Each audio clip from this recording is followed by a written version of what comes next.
नमस्कार। पिछले वाले टॉपिक में हमने पढ़ा था वेक्टर की पोजीशन के लिए हमारे पास फॉर्मूला आया था r equals to under root of x square y square plus z square का। इसके कंटिन्यूस में हम नेक्स्ट टॉपिक पढ़ेंगे position of moving particle. Position of moving particle किससे रिलेटेड है? वेक्टर फॉर्म से रिलेटेड है। ये आपका r equals to under root x square plus y square plus z square जो हमें लास्ट इक्वेशन में मिला था, तो कैलकुलेशन हमने करी थी और जिसके लिए हमारे पास डायग्राम ये एक क्यूब का था 3D डायमेंशन में। इसे हमने सॉल्व किया और हमारे पास में एक जो रिज़ल्ट मिला वो ये था r equals to under root of x square y square और जेड स्क्वायर का सम। इसी के सीक्वेंस में नेक्स्ट है पोजीशन ऑफ मूविंग पार्टिकल।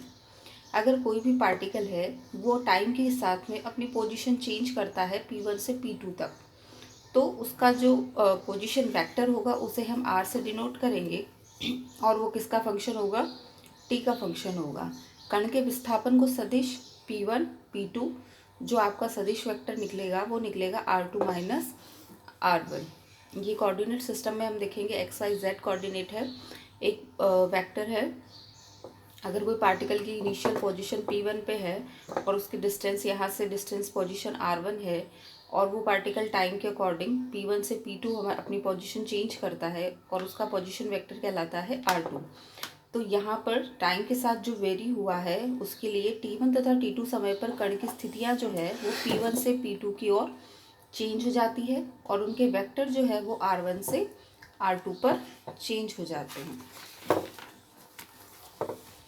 इसके बाद जो टाइम इंटरवल आपका यहाँ पर मिलेगा वो मिलेगा T1 माइनस T2 जिसे हम लेके चलेंगे डेल टी, और यहाँ पर पोजीशन वेक्टर के लिए P1 और P2 उसके लिए हम R2 माइनस R1 लेंगे और उसके लिए हमारे पास में डेल R इसका पोजीशन वेक्टर कहलाएगा, यानी कण का विस्थापन सदिश डेल R होगा।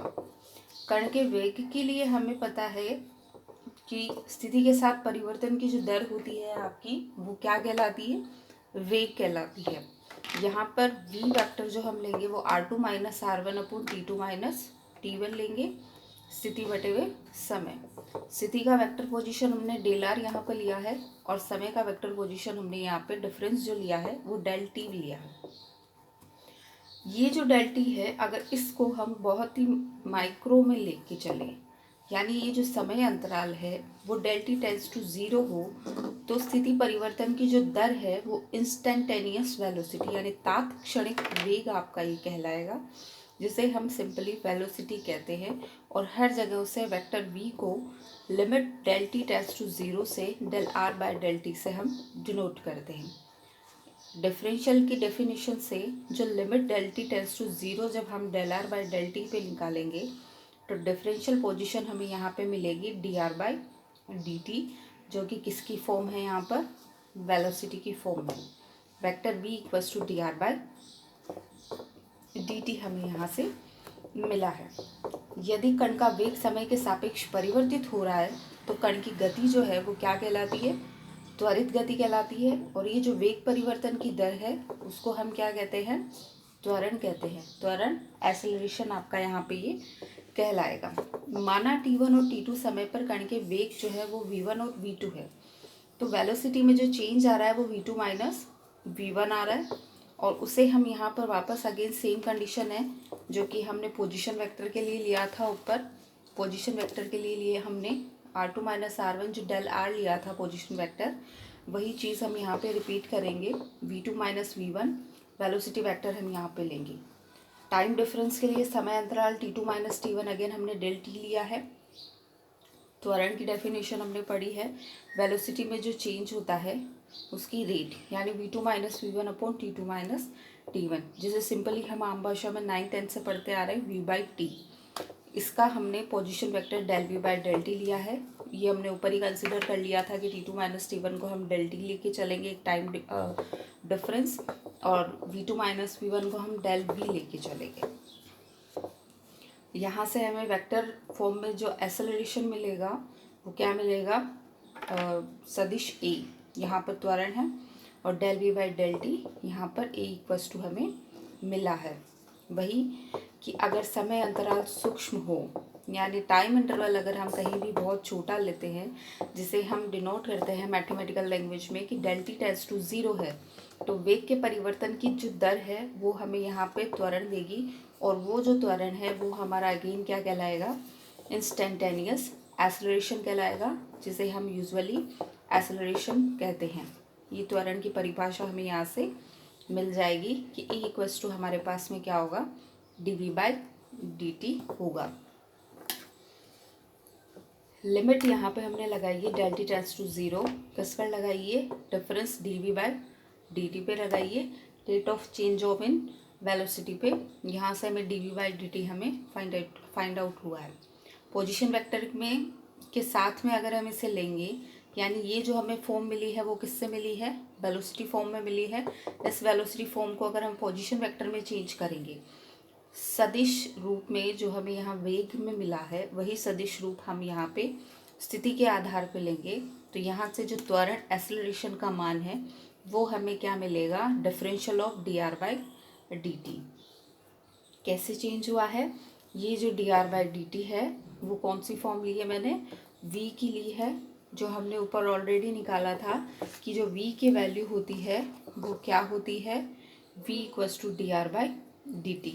ये वैल्यू मैंने कहाँ पुट करी है, एक्सेलरेशन के लिए पुट करी है, कि एक्सेलरेशन में मैंने v की वैल्यू को पुट किया dr/dt, और उसका फिर से डिफरेंशियल किया है मैंने, तो डिफरेंशियल ऑफ dr/dt यानी डबल डिफरेंशियल ऑफ d²r/dt²। किसके लिए है ये, एक्सेलरेशन के लिए है। एक्सेलरेशन की फॉर्म d²r/dt²। आपको अगर वेलोसिटी वेक्टर दिया है तो एक्सेलरेशन आप इसके डिफरेंशियल से निकालेंगे। अगर आपको पोजीशन वेक्टर दिया जाता है तो एक्सेलरेशन आप पोजीशन वेक्टर के डबल डिफरेंशियल से निकालेंगे। इसके बाद हमारे पास नेक्स्ट टॉपिक आता है इनिशियल और non initial frame. Frame of reference में दो तरीके के हम निर्देश तंत्र पढ़ते हैं। एक तरीके का एक तो होता है जड़त्वीय और दूसरा होता है अजड़त्वीय निर्देश तंत्र।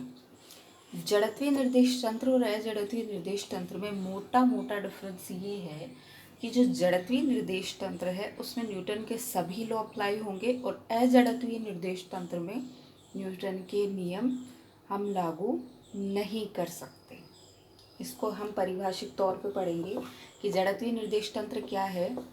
यदि किसी कण पर कोई बाह्य बल नहीं लग रहा हो तो वह निर्देश फ्रेम जिसके सापेक्ष इस प्रकार के कण की गति त्वरण रहित दिखाई देती है तो उसे जड़त्वीय निर्देश फ्रेम कहते हैं, जहाँ पर F equals to m d²r/dt² equals to 0।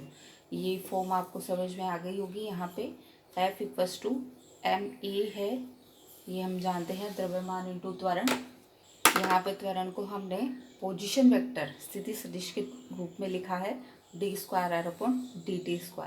Condition क्या दी है जड़त्वीय निर्देश तंत्र के लिए कि कोई बाह्य बल नहीं लग रहा है, यानी यहाँ पर F की वैल्यू क्या है, 0 है। एक्सेलरेशन हमने वेक्टर फॉर्म में लिया है, किसके रेस्पेक्ट में, स्थिति सदिश के तौर पे d²r/dt², जिसकी वैल्यू भी 0 हो जाएगी। क्यों हो जाएगी, F equals to m a अगर हम लेंगे तो यहाँ पर दो कंडीशन बनेगी, या तो आपका द्रव्यमान 0 होगा या आपका त्वरण 0 होगा। द्रव्यमान किसी भी पार्टिकल का 0 किसी भी कंडीशन में नहीं होता है, और अगर हम त्वरण 0 करते हैं तो त्वरण को हमने पोजीशन वेक्टर की फॉर्म में d²r/dt² इक्वल्स टू 0 लिया है। ये डिफरेंशियल फॉर्म का अगर हम इंटीग्रल करें यानी रिवर्स पे चले तो यहाँ से हमें जो v मिलेगा वो क्या मिलेगा, v कांस्टेंट मिलेगा। ये कंडीशन किसकी है, जड़त्वीय निर्देश तंत्र की। यानी जड़त्वीय निर्देश तंत्र के लिए हमें दो चीज़ें मिली, f की वैल्यू क्या होनी चाहिए, 0 होनी चाहिए, और v क्या होगा, कांस्टेंट होगा। बाह्य बल की अनुपस्थिति में इस प्रकार के निर्देश तंत्र में कण जो होगा वो नियत वेग से गति करेगा, और यही क्या है, जड़त्व का नियम है। जड़त्वीय निर्देश फ्रेम में न्यूटन के प्रथम तथा द्वितीय नियम सदैव वैध होते हैं। विश्लेषण द्वारा यह ज्ञात होता है कि ऐसे निर्देश फ्रेम या तो स्थिर होंगे या वो नियत वेग से गतिशील होंगे। दूसरा हमारे पास में क्या है, अजड़त्वीय निर्देश तंत्र। ये बिल्कुल उल्टा है। वह निर्देश तंत्र जिसके सापेक्ष कण की गति बाह्य बल की अनुपस्थिति में भी त्वरित दिखाई देती है उसको अजड़त्वीय निर्देश तंत्र कहते हैं। यानी इसके लिए F=0 नहीं होगा और यहाँ पर न्यूटन के नियम लागू नहीं होंगे, जो कि फर्स्ट कंडीशन थी हमारी।